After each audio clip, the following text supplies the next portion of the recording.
All right, Dave, we are live on video. Stand by for audio. All right, good day and good evening, ladies and gentlemen. Welcome back to another Live the Fuel podcast show. That's right, we're here to fuel your health, your business, your lifestyle. So I've got an exciting new guest co-host for you today. This gentleman, I believe the term is coming to us from over the pond. And that's right, the UK. He's 5 hours ahead of me, but that's what we do in the online space. We don't care about time zones. We just make it happen. But this gentleman I found through shout out Maxwell Ivy, the blind blogger. And obviously there's a connection here on blindness because we're now going to be talking today to an awareness champion for RP, the blind poet himself, David Steele. Welcome to the show, sir. How are you doing? You okay? I am loving life because you and I had some fun technical difficulties last night with internet performance issues. Yeah, well, we're there now. So the struggle is real, ladies and gentlemen. The struggle is real. So, but hey, we're making it happen. We don't give up. No. So quick little extended intro for the listeners. I found Dave, and I don't know if it's Dave or David. We'll dig into that more. But David's online everywhere. But I found him because all of a sudden Max retweets a little video, and Dave is gifted with some vocals. You have no problem singing, sir, do you? Oh, you've seen that one? I didn't realize. Well, that's where. Oh, yeah, that's how I found you, my friend. Was it really? I didn't know that. That was my first interlude. He's just like, you got to listen to this. And I click on it. I was traveling actually at the time. And I'm like, man, this guy can sing. Yeah. I worked as a singer for, most of my life, quite a number of years, touring all over the place. And now do you besides, posting videos on Twitter, do you still try and sing to this day, any semi-professionally or? I was singing semi-pro up until the beginning of this year. And then literally everything that I do within the blind community now is just sort of taken over. So wow. I had to go, right, okay, I'm going to do this. This is where my passion is at the moment, and it's what I want to do. It's really important to me, and the singing sort of fell by the wayside. That was the thing that I thought I'd never give up on, but this, I feel as if this is my true calling, not the singing, it's the poetry. Well, that's something powerful to pause on, because we talk a lot about, like, we have health experts come on and business experts come on and lifestyle experts. And it's interesting because you literally just quickly summed up how you were quite passionate about your artistic side and the gift of vocal, which I do not sing at all, except when I was a little kid. I sang in a chorus class in school. But other than that, you are much better at this than I am. And I can't believe you gave all, I wouldn't say gave it all up, but clearly this mission for the blind community, it means a lot to you. It's my world. When I first started losing my sight 4 years ago, sight loss, for everyone that goes through it, generally sort of takes your confidence, your pride, your independence. But the biggest thing it took from me was my purpose. When I was diagnosed, within the first week of me being diagnosed, I was told I could never drive again. Through that, I lost my means of employment. We really struggled, to the point where we lost our home. And I didn't have a clue what I was going to do next, because everything that I'd done in the past had involved me getting around driving on my own.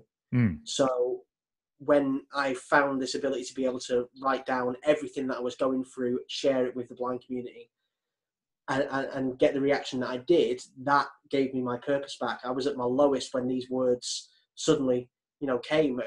I'd never really written poetry before. Being a singer, which I had been for a number of years, I'd written a few songs, and I'd probably written a couple of poems when I was younger, but nothing really seriously. And then as soon as I started to lose my sight, I started writing every day, sometimes 2 or 3 a day, to the point where now, 4 years later, I've written over 600 poems, 3 books. Yeah, and actually, I should correct myself. What was the piece that he was just tweeting about you? Because I saw the music, and I obviously watched your video of the actual reading of the poetry. I think it was like 2 weeks ago. It was last week, actually. Yeah, it was last week. Last week here in the UK, it was National Poetry Day. That would make sense. Yeah, it's also Blindness Awareness Month worldwide, October. So to sort of mix up the two, I posted out on quite a number of different platforms, social media, and different charities here in the UK. Shared a poem that I just, I think it was a poem that featured in my last book, which was released in February, beginning of this year. And I recorded a video of me reciting that for National Poetry Day, and that seemed to sort of strike a chord and get shared quite a lot of places. Yeah, and actually, while we're chatting about that, ladies and gentlemen, you can actually find him on Facebook at Stand By Me, and then the letters RP, because there's obviously, anybody here in the US, there's some old movie connections to an 80s flick called Stand By Me. But definitely add the RP on there, and you'll find the Stand By Me RP awareness page. And there's Dave on the profile image holding multiple books. And actually, I'm going to screen share on that because you've literally published multiple books. Yeah, so 3 books in the last 3 years. Yeah. So, and interesting enough, they're all the same title. That's so right. Is this like a series? Yeah, it's a series. The series is finished now. I'm actually going to be writing. Well, I'm in the middle of writing another book at the moment with a friend of mine who lives in New York. Okay. We're writing a book called Blind Parenthood, which is all about two visually impaired parents bringing up children and our different stories. But the Stand By Me RP series, which was, literally poetry talking about all aspects of living with sight loss, not just with RP, but for all different conditions. And people, I've had messages from people who have just had long-term illnesses or been through some kind of struggle in their life, so it can relate to these poems. So it's not just about people that have got retinitis pigmentosa. The subjects that I talk about, a lot of people will relate to, and the messages that I still get every day from people it blows me away. It's absolutely frightening. Some of the stories and connections I've made with people, it's been, and it still is. It's every day it surprises me. It's amazing seeing how far my words have actually travelled. It's honestly stunning. That's the power of the online space these days, and I love inspiring people with podcasts because it's like what you're sharing with us right now. It's like, listen, you never expected it to start getting an extended reach. Well, I'll tell you something. The second book, a little story from the second book. Yeah. I got a message a couple of years ago while I was writing the second book from a lady in Amarillo in Texas. And she messaged me to say that her youngest daughter, Jackie Wilson, she's called, and she was 6 at the time, and she was going blind through RP, and she was losing her sight quite rapidly at the age of 6.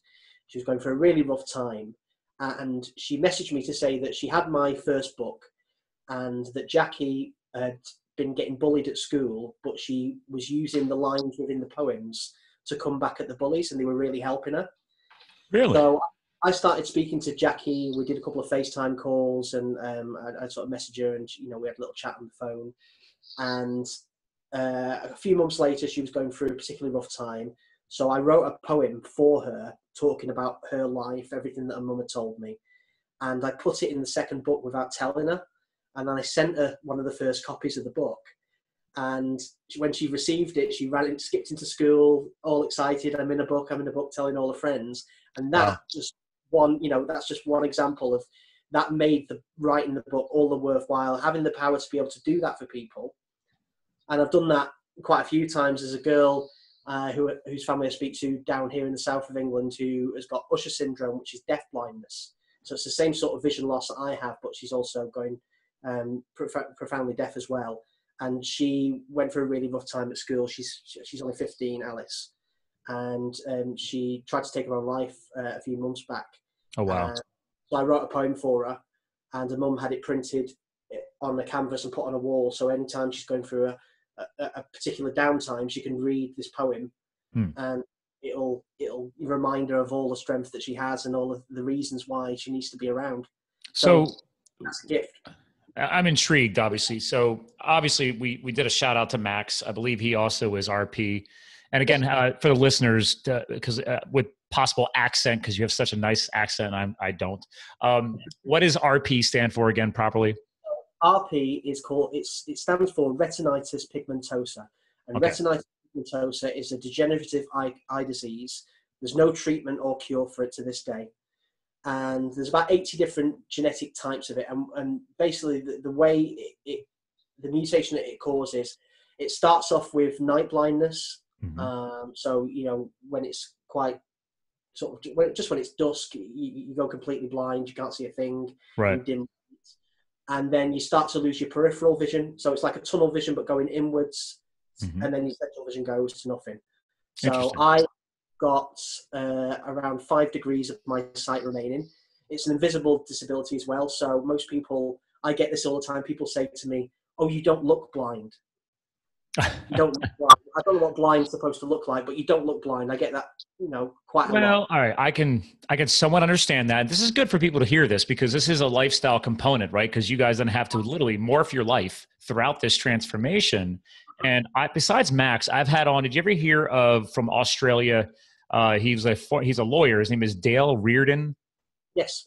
Yeah. So I had him on the show back on episode 178. And we got to learn all about his movement, which is called My Disability Matters. So great background. And he dug heavily into what RP was. And because same thing, it's interesting. So when you look at Dale, or if you look at Max, there is a tracking of the eye that starts changing, like, because they can't focus and they don't see. So you might have one eye looking one way and one eye looking another. So maybe that's what some people like myself who have, you know, perfect vision aren't used to seeing, and they just assume that all blind people have that. I don't know. There's a lot of misconceptions with sight loss. Okay. And that's another thing that I do, you know, why I try to raise so much awareness with sight loss is because I know a lot of people, from speaking to people all over the world, there's a lot of people that actually become shut-ins because they are feared of the reaction they get when they go outside. For example, you know, I have a guide dog, and I use a long cane when I'm not using my guide dog. Okay. But if I'm with my wife and I'm walking around, it's very difficult to know that I've got vision loss. True. To tell. So, for example, you know, we were talking about singing. I was still singing up until the beginning of this year, and I used to go down to London. I live in Manchester here in the UK. It's about 3 hours away on the train. And I used to go down to London a couple of weekends a month to go and do gigs down there. And I'd have assistants booked at each train station to help me on and off each train and navigate the busy platforms and train stations. And the train guard would take me onto the train, sit me in my seat, and then leave. And then as soon as the train would set off, I would then fold my cane away, get my phone out, and go on Facebook. And then people would look at you going, "What's all that about?" Because a lot of people think you're either completely blind or not at all.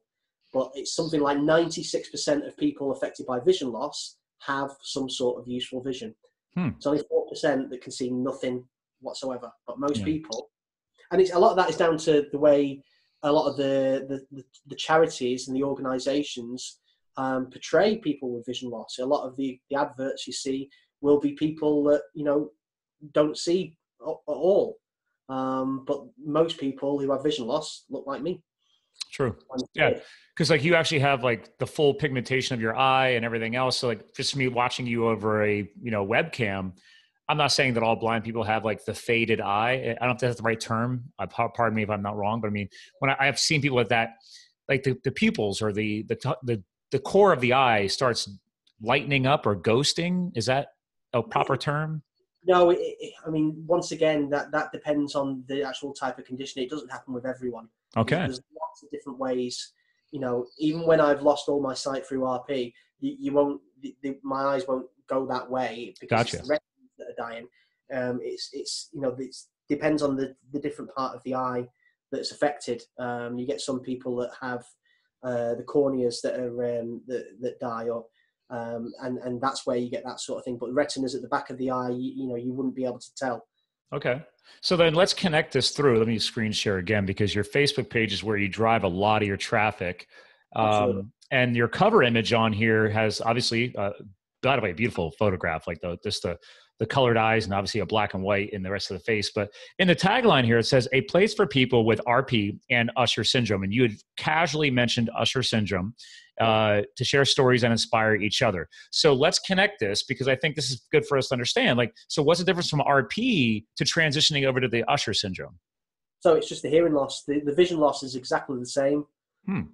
So it's vision loss. It's the RP side of things, the tunnel vision, exactly the same symptoms that RP has with hearing loss. And so does one move faster than another, or obviously is it different with every patient or every person? There's three. I'm trying to get my facts right. 3 types of Usher syndrome, 1, 2, and 3, and depending on the genetic type you have, it varies on the severity and also progression. And it's the same with RP. There's about 80 different gene mutations. The particular type that I have means it's what they call autosomal dominant. So there's a clear trace within my family. So it comes from my mum's side. My mum's got it. She's completely blind. I've got 2 sisters with it, and there's a 1 in 2 chance every time you have children whether they're going to have it. So, for example, I've got a sister, and she's got 2 children, both in their 20s, and both of them have got it. Wow. I've got 4 children. I've got 2 stepsons, but the 2 that are mine, I've got Austin, who's 5, and Ellie, who's nearly 11. And with them, because of the gene type that we have, there's no way of being able to test whether they've got it, because it doesn't normally present itself until they're in the late teens, early 20s. So it's like interesting.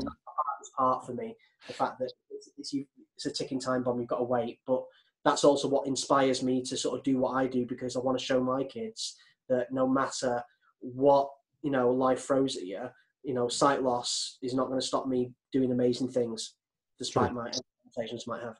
I'm just intrigued about the genetic side of it, because we've had on, there's Dr. Anthony J is a geneticist, and I've had him on the show multiple times just on the health and fitness side of things. Like he and I actually did a Facebook Live podcast episode, and I had done you ever hear of 23andMe?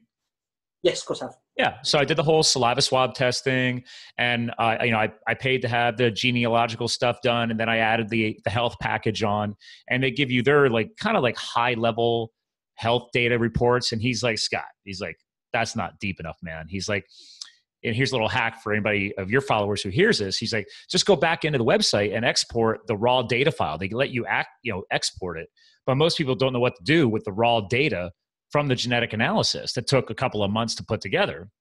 And he does. So I just sent him the file, and then he digs in and does his whole, one of his services is he does a supplemental and chemicals to avoid analysis on your DNA. And then he spit back to me, and we did this live on a podcast, but he went through all the different supplements or key minerals and vitamins that my genetic markers state I should pay more attention to. And then obviously how certain things, even down to, apparently I can actually burn through caffeine 50% faster than most people, which is why I love coffee. But there's even markers stating that, I'm an endurance athlete. Well, I already kind of knew that, but there's markers that state that.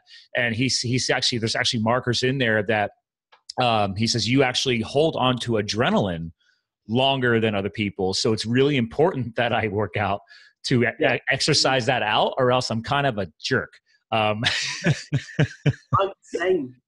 Okay, so you get this. I have to work out 5 days a week. Otherwise, absolutely grumpy. Well, apparently, if you wanted to, there's actually I wish I would have known about that. So that's why I'm excited about that, because I'm like, man, I didn't know that granular level of detail was available. And I'm just like, man, is it really true that at the genetic marker level, some of these aren't manifesting until later in life? I don't know. Yeah, maybe it's not at the genetic level, because they've got it in. They carry the gene. Yes. So it's a 1 in 2 chance they've got the gene, but it's whether actually they start actually having the effects of RP. True. So yes. They may be carriers of the gene, but they may there's a 1 in 2 chance whether they're actually going to develop it to the point where they start losing the vision. But it doesn't normally. As I said, for autosomal dominant, it's not until late teens, early 20s that you start getting night blindness, and then it's a very slow progression. Whereas you have other genetic types. There's a genetic type called X-linked, and you get children like Jackie Wilson, who I was speaking about in Amarillo in Texas, who has been affected by it, at the age of 6 and started to lose her vision rapidly then. So, yeah. See, this is why I'm a big advocate for. I'm sure you've heard of blue light blocking glasses. Yes, absolutely. I used to have a pair of blue blockers.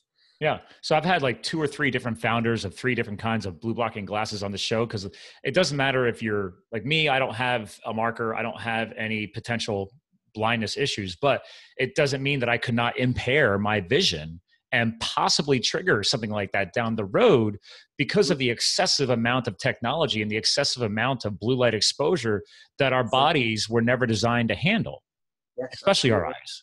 Uh-huh. So do you guys talk a lot about that too? Because like these young children who have the marker and possibly could, develop more blindness, like what if we can keep those eyes healthier by having them use blue light blockers when they're on their iPads and iPhones and computers? It's a massive, massive thing, especially this month. I did a radio interview a few days ago, or last week, for RNIB, which is the Royal National Institute for the Blind. And on the show, we were talking about an advert that just went out, which I'd love you to have a look at, for a company called Specsavers. Do you have Specsavers in the US? Specsavers. Let me Google them here while you're telling me about them. Like SPECK or SPEC and then Savers, all one word. Now, they're massive opticians and glasses company.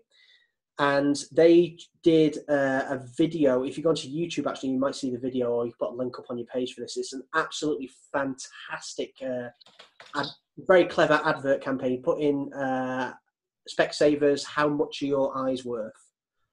Oh, interesting tagline.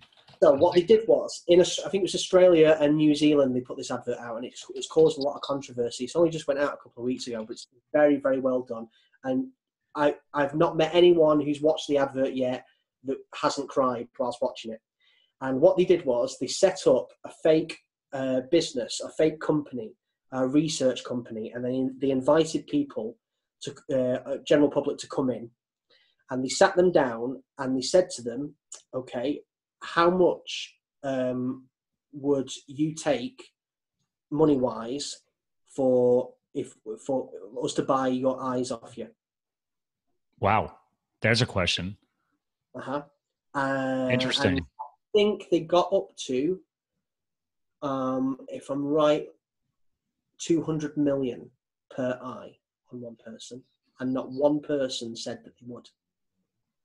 And So basically, most people either said they were priceless or they wanted an extremely large amount of money. But the question is, these people, then they then ask these people, when was the last time you had your eyes checked? They go and get their teeth checked, but they wouldn't take, if someone offered them 200 million for the teeth, I'm sure they'd take that. But they wouldn't sell their eyes for any, that's the one there. They wouldn't sell their eyes for any amount of money, but yet they don't get them checked. And the amount of people that lose their sight due to preventable eye conditions, as we were just talking about there, right? Frightening. And that's what they're not here in the States yet. No, so I'm very surprised, actually. Yeah, because they're Australia, Netherlands, Ireland, UK, Denmark, New Zealand, Finland, Spain, Norway, Sweden. Huh. But here's the YouTube. I'm not going to play it, but I mean, there's the video. Actually, this one, it's got 36,000 views. Your eyes are priceless by Specsavers. And in the paragraph there, it says, what are your eyes worth to you? And it was published September 6th, 2018 by the Australian section of Specsavers. So such a powerful advert. I will definitely link this.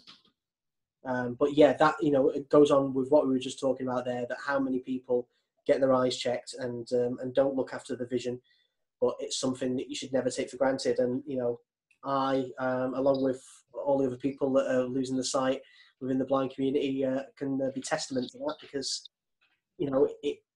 me losing my vision, knowing that I've probably got about a year left before the rest of it goes, with how it's declining, it's changed me as a person. It's made me a better father, a better husband. I appreciate the little things in life. I used to be quite materialistic, and now I've changed my life completely around, because I do appreciate everything, and I try and make memories every single day. Well, I love what you're hinting on here, because my fiance, very, very smart woman. She's a doctor of veterinary medicine with large animal. So she's a horse vet. She has her own practice with 2 other female doctors. She's also a doctor of chiropractic. So she can literally adjust the spine of a horse. It's quite impressive. But she also, you doing all your sports as well, isn't it? You know, having someone that could adjust your spine. yeah, no, she won't work on me. So I'm like, what's up with that? She's like, it's not the same anatomy. I said, I'm sure you could figure it out. Yeah, absolutely. So I still pay to go to a chiropractor myself. And anyway, but the interesting thing was her vision is not good. And so actually, once I had on, it's Travis Ziegler, who's the founder of I Love Cares, and he's an eye doctor, and he created a not-for-profit initiative to help like kids in Africa, for example, or other countries improve their vision. And he said, listen, there's literally children suffering from borderline blindness simply because they don't have a pair of glasses. And he said one of the things he could do is just show up with a giant box of like the reading glasses that for the aging population. And he's like, that changes the world for them. Like the ones you could walk into a pharmacy or a drugstore here in the States and you can find them for like a couple of bucks. Like they're just, cause like the elderly just lose them all the time. So they're really, really cheap. He's like, if I just take all of those that people lose and just donate them, you'd be surprised about the impact you can make in the world for kids who don't have glasses.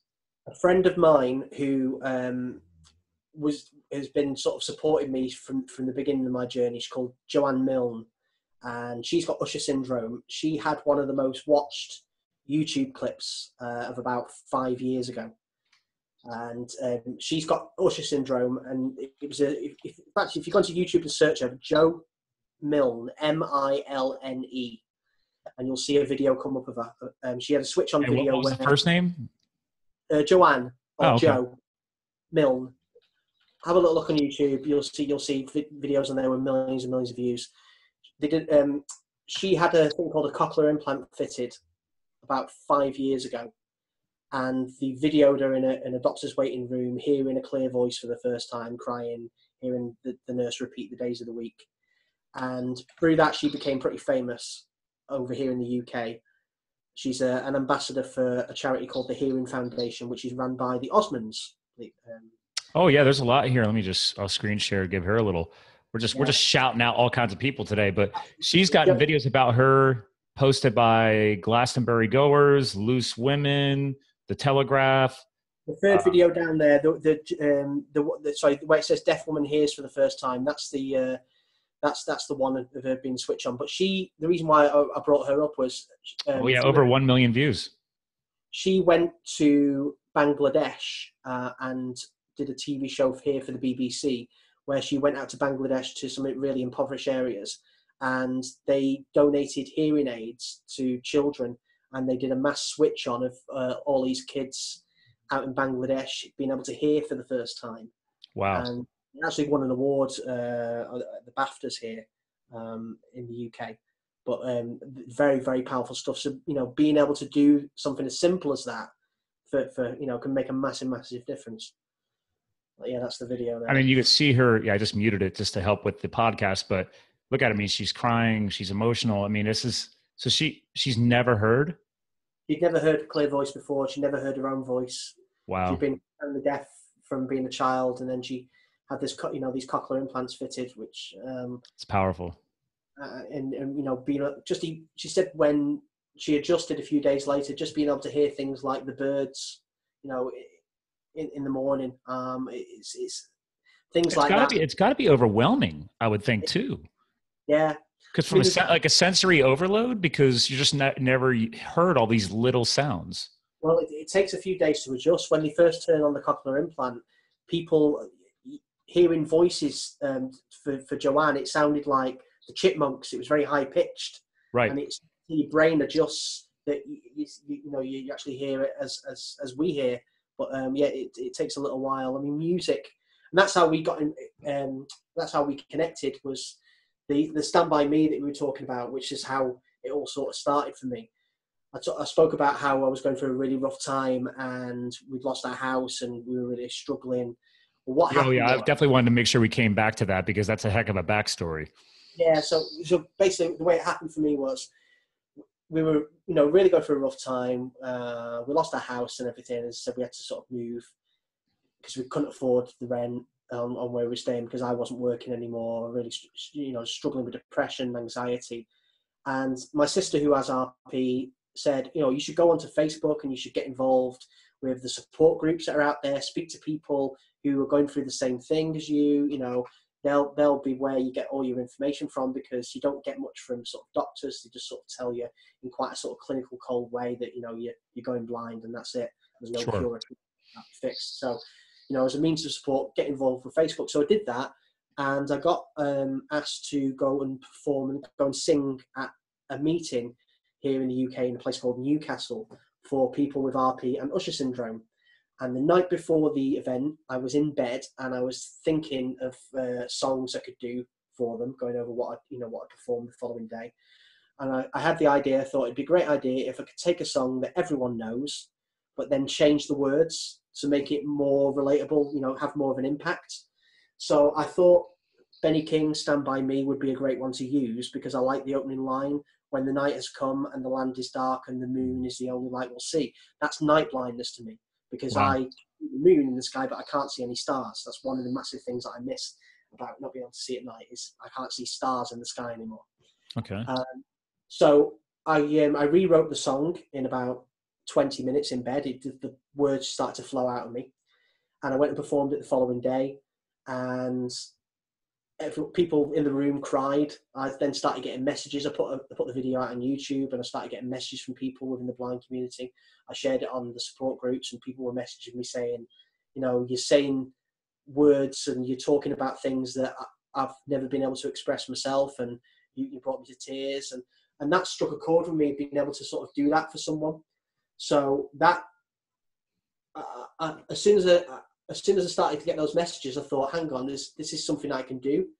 So Joanne actually heard Stand By Me RP, the video on YouTube, and she messaged me and she said, look, she said, Dave, I love the video, love the song. I'm doing, I've got a book that's being released next year about my life. It's called Breaking the Silence. And would you come and perform at the book launch, at the event? So I was like, yeah, of course I will. So she said, could you do the same thing that you've done with Stand By Me, but write it about my life, about being deafblind? So I then chose another song by a Manchester group called Elbow, called One Day Like This, and I rewrote the lyrics to that in about 20 minutes again, sent it her, and she burst out crying as soon as I sent it her. She said, Dave, you'll never believe, she said, that was one of the first pieces of music I ever listened to, and you've chosen that song. It was just pure coincidence that I chose, it was a best friend, a guy called Tremaine, who... You're giving me chills right now, just from that connection. When she because she'd never heard music before, so what he did was, a best friend, he made her a mixtape of a song from every year from when she was born up until now. And the One Day Like This by Elbow was one of the first songs she listened to on that tape. And so the fact that I chose that and rewrote that. But as soon as I went and performed at her book launch, that's when I started writing. And as I said, it got to the point where now Stand By Me RP Facebook page is one of the largest RP support groups in the whole of the world. And I not only get messages about my poetry, but what I do is I dedicate all my time now to, if I get someone that's going through a rough time with sight loss and they're not adjusting, or it's not even just the people, it's, sometimes I get the, families and friends and loved ones of people that are going through sight loss, and they'll message me and I'll ring them, we'll speak and we'll talk. And I'll pick up the phone every week, every day to try and help people and support them. And that has given me my purpose, which is what, I thought that I'd lost.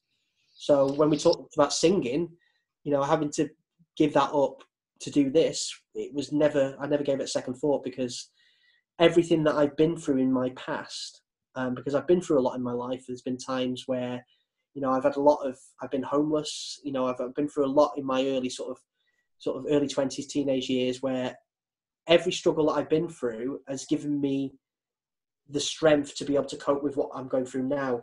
My singing that I did in the past has given me the ability to write the stuff that I do now and be open and honest and bare my soul and talk about these sort of things, which is, where I'm making the connection with these people. So being able to do that, when I look at everything that I've been through in the past, I go, this is why, because it's brought me here. So this is what I was meant to do.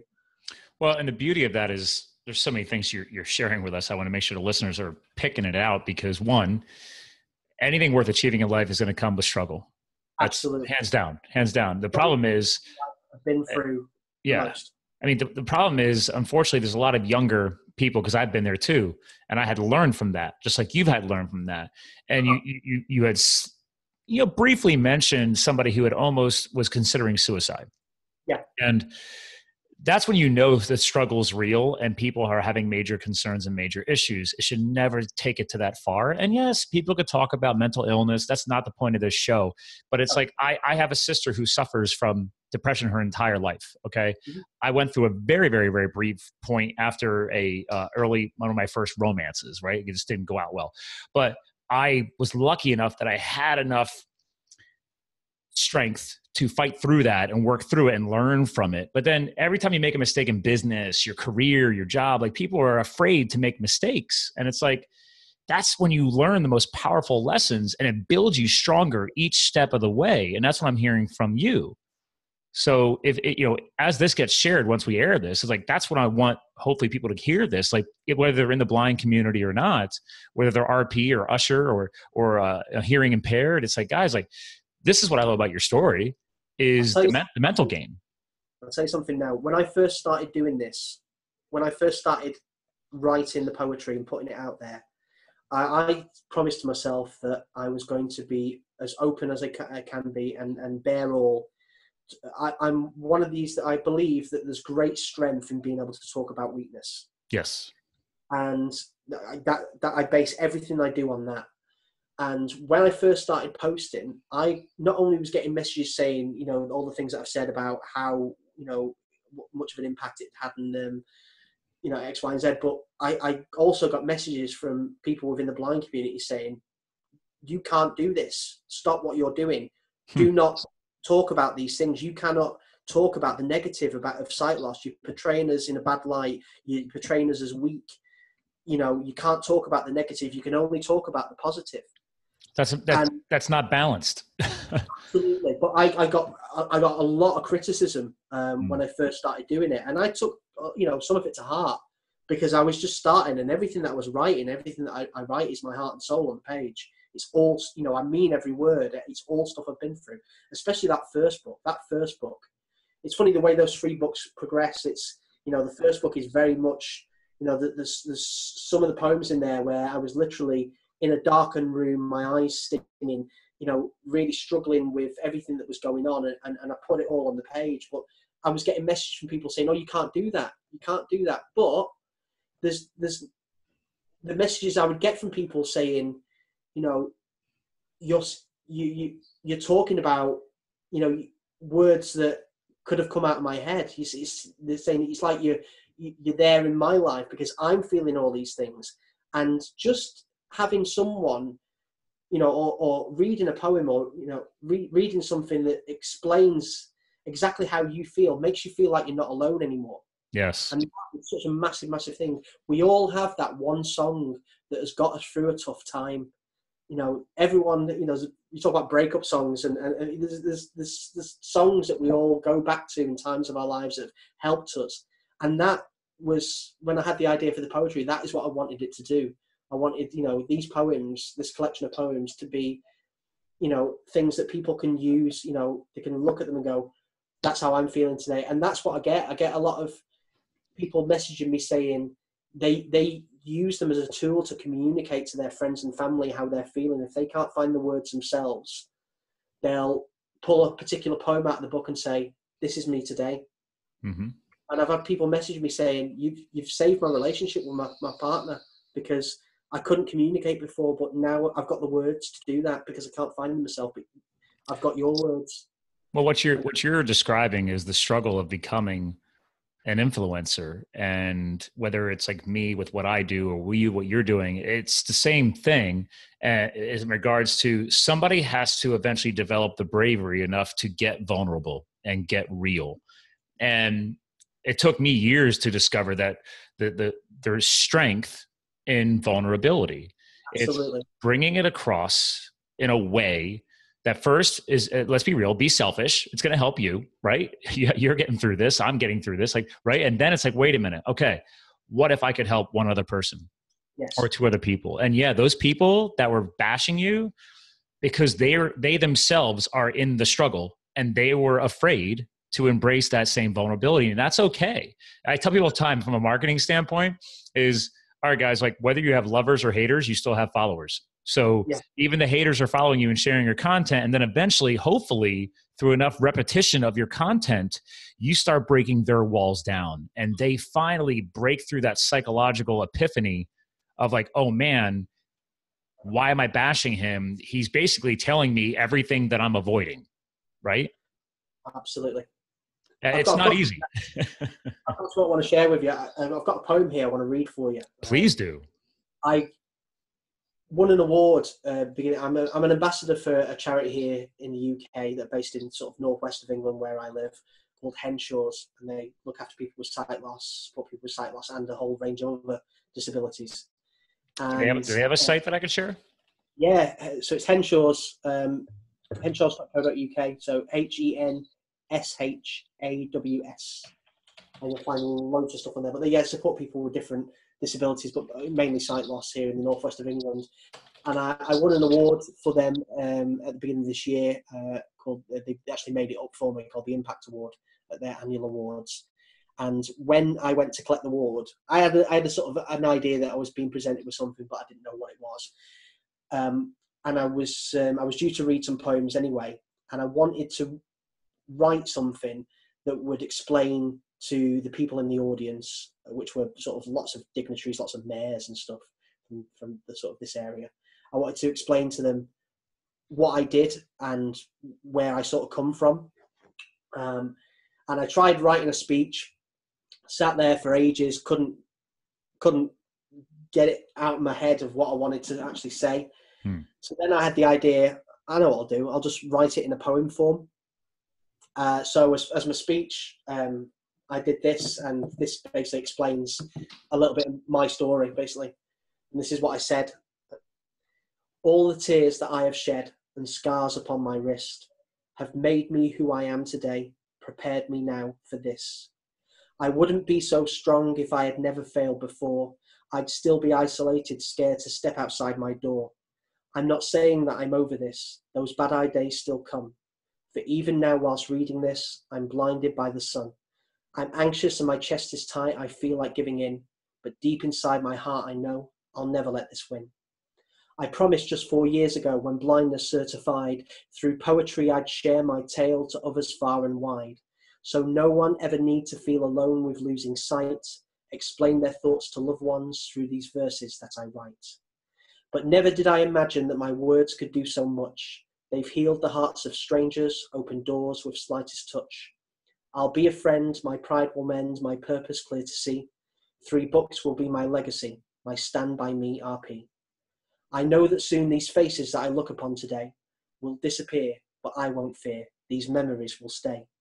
My wife, my sons, my daughter, in here will never age. My love for them is printed in each poem, verse and page. When last is gone, I'll carry on to make my family proud, to be a voice for others, help them lift this hazy shroud, inspire them to grab a cane and step outside their home. 4 words, each poem's message, saying you are not alone. And that was my speech. That was powerful. And actually, that was being tweeted by Max, right? I think that I don't know, actually. I put a few out, so possibly one of them. Because I mean, it's ringing a bell. I mean, I'm like, I think that's one I also watched. I mean, I obviously once I found out about you, I went and found a couple other pieces. So that one was sticking in my head. So, and it's, by the way, strong work. I've only tried a couple of poems when I was a kid. The fact that you can write 3 books worth. I've never written anything that's taken me longer than 20 minutes because I believe if it takes longer and I'm struggling, then it's not coming from the heart. So there's a hack. There's a hack for people, right? If it doesn't flow straight out of me, then it's not worth writing. I'm going through that right now. I'm actually working on my first book. So, and it's funny because it's funny you mentioned that now because I list out a potential list of chapters, but I've noticed that I didn't go in order. I just started because I travel so much. I can't sit down and write, or I shouldn't say I can't. I just choose not to. So I picked up I downloaded a voice transcription app. So it basically records everything I say and then transcribes it into a text file. Which I love, by the way. So if you ever need that, by the way, it's called Otter, OTTER.ai, as in artificial intelligence instead of .com. Love it. Okay. I mean, they give you 600 free minutes of recording time a month. I'm like, Wow. who needs more than that? So, but Maybe Eddie, I love it because it's been helping me finally get my thoughts out.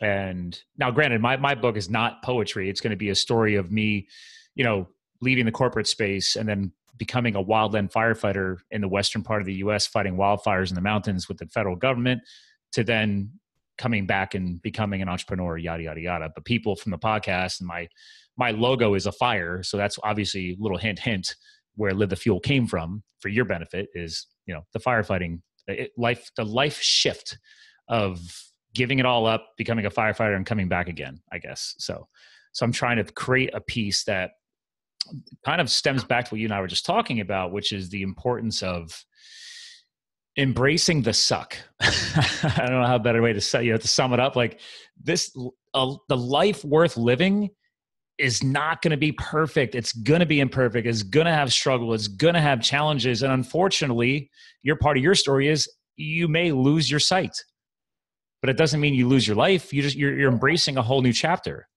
And what I say to people, when they message me and we talk, I'll say that, everyone has the bad days, and it's about not beating yourself up about it. It's about just taking a step back and just saying, okay, I just need to refocus. Depression and anxiety are part of, it's a natural part of anything like this.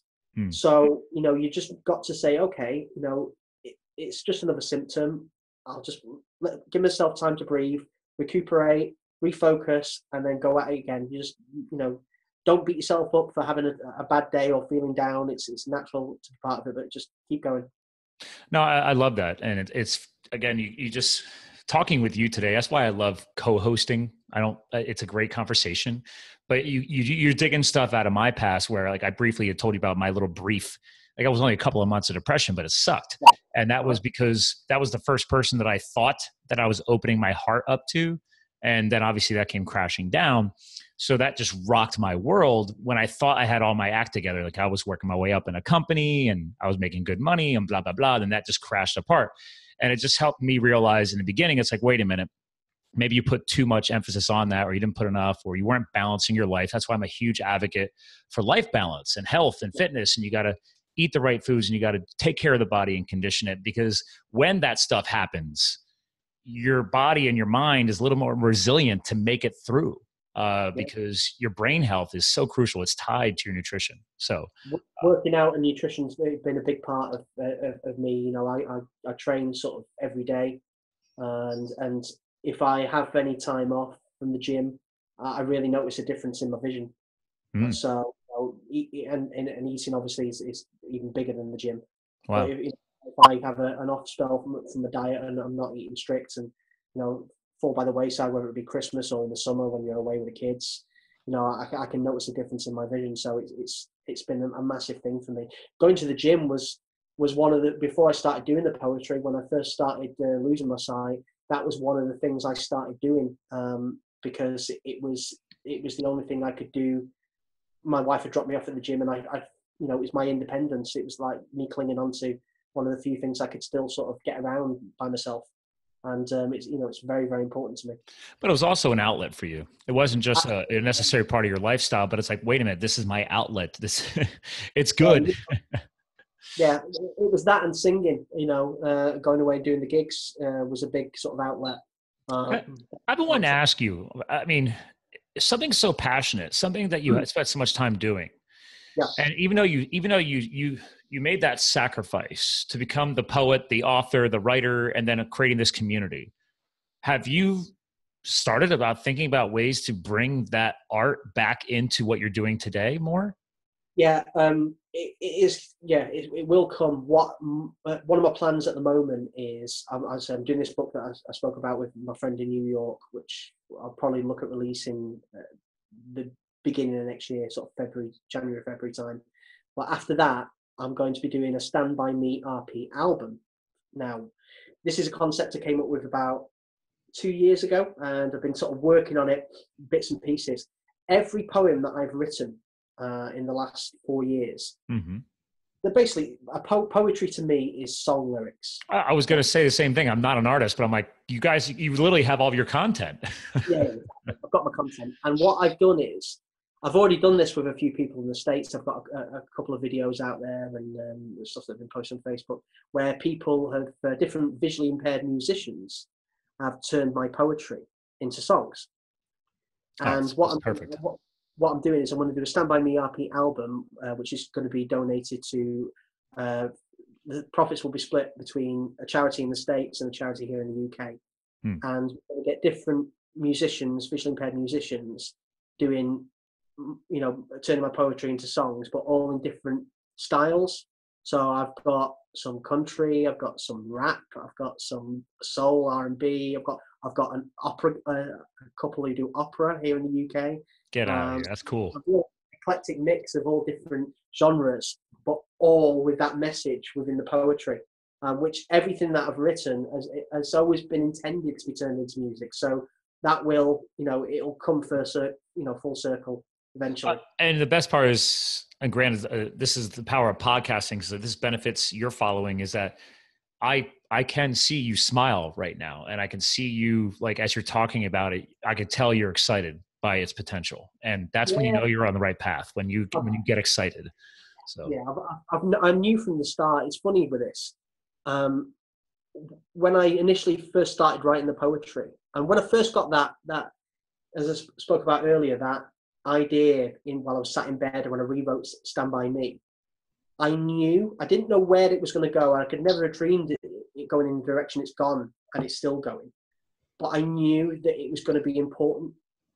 And I honestly believe that these books, are going to last a lot longer than I'm around, from what they do, and what they've already done for people within the blind community. The power of getting a message across through music or poetry, it's a lot. It has more of an impact than someone doing a talk.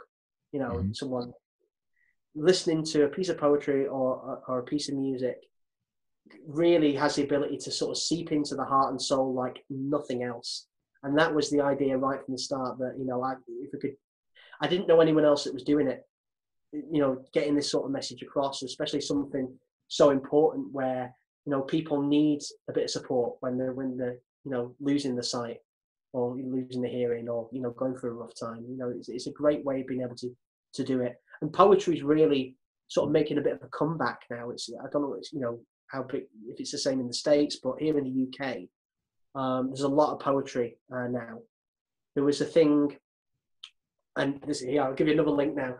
There was year before, the Ariana Grande concert attack in Manchester. Do you remember it? Yes, that was horrible.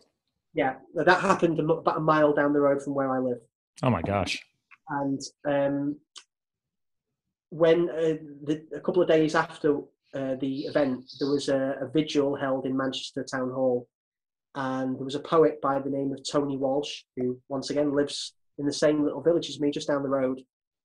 And he read a poem on the steps of the Town Hall of Manchester called "This Is the Place," and it had a massive, massive impact. So there's a video on YouTube for it if you want to listen to it. But it describes the spirit of Manchester people, and it really sort of brought us together as a community when the attack had sort of tore us apart. We lost 22. There was kids there that I sort of know that were killed in the attack as well. And it was so tragic. Yeah, actually, I've got a few different tattoos and stuff, but I've actually got a bee tattooed on my back, which is the Manchester worker bee. All the tattoo artists in the whole of the UK, even went as far as Australia. What they did was everyone got Manchester worker bees tattooed on them, and all the money was donated to the families of the people that lost their lives in the attack. Oh wow! And yeah, so that was my little thing, having that done for them. But if you want to put a link up for that poem, "This Is the Place" by Tony Walsh. That poem inspired me to write and to get my message out there the way he does. But it's a very powerful thing. So it's something that I'm lucky that I've found the ability to do. Well, I'll tell you, if you track it down or any easy links or whatever, email them back over to me. I'll make sure we'll build them into the podcast show notes for the blog article. That way, we're kind of honing all of this amazing content you discussed today into just one powerful episode. So that's why, like, there's a lot of podcasts out there who don't, for some reason, publish to a website. And I'm like, you're crazy, because not everybody's going to listen to it. Not everybody's going to watch it on YouTube. Some people want to read it if they can. So I try and get the content out there in all domains. That way there's no excuse, and everybody eventually can find it and use it as they see fit. So, but if you happen to have there, I'll track it down. Let me know, because everything else you brought up today, I got to add all these links now to. Yeah. So I'm making. That's okay. You're making me work. I like it. So, well, listen, we got to bring the show to the close sooner or later, and I just love everything you've been doing. Stand By Me is a great brand name, by the way. Obviously, like I said, I joked around about it. It was so cool to connect that back to that 80s film. It was one of those movies when I was a kid that just left a lasting impression. So I think the symbolism, behind the words is pretty powerful. But as the guest co-host, you have part of the responsibility to help us close the show out. And at this level of influence that you really creating, I love it. It's going to be easy for you to close it out because you get the final words. You've already given us a share of a powerful poem. But is there an all-encompassing message above the music, the future music, your future book tour, the new book you're working on, like everything that's out there, like besides being the awareness champion, right? The champion of awareness for RP and even Usher. I mean, what is an all-encompassing message you're trying to leave behind through all the content that you're creating?